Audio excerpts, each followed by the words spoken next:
سلام عزیزان، به این ویدیو خیلی خوش آمدید. امروز میخوایم بریم بتل پس سیزن جدید رو بگیریم. قبل از هر چیزی لایک و سابسکرایب یادتون نره. بدو بریم، نمیخوام زیاد معطلتون کنم. بریم بتل پس بگیریم. و بینام از آیتم های بتل پس دیگه نمیخوام زیاد ویدیو طولانی شه، شما خسته شین.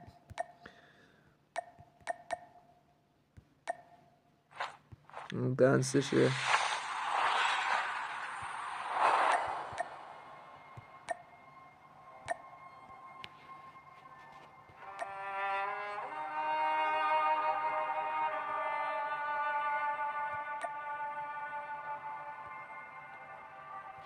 تا اینجا بود.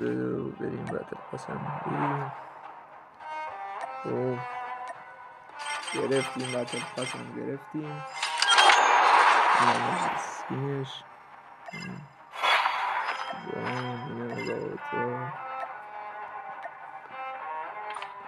بریم دوتا از گردونه ها رو بزنیم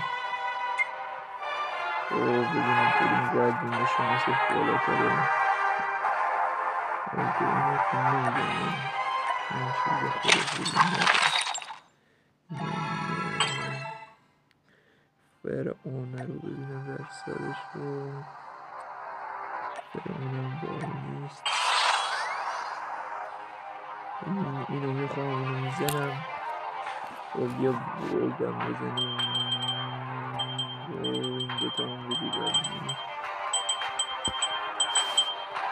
و بزنیم.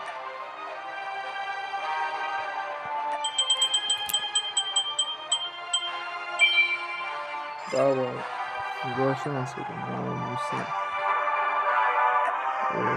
از اینجا شانس نباریم، بریم توی استور بینیم چی داریم.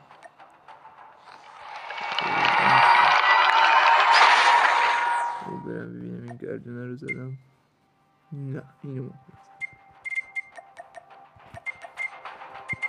بزنیمش. بریم باز یه چی به درد بخور. ای خدا نگاه شانس. ممنونم که در اینجا ویدیو همراه بودید. بعد ویدیوهای دیگه میذارم. خدا نگهدار.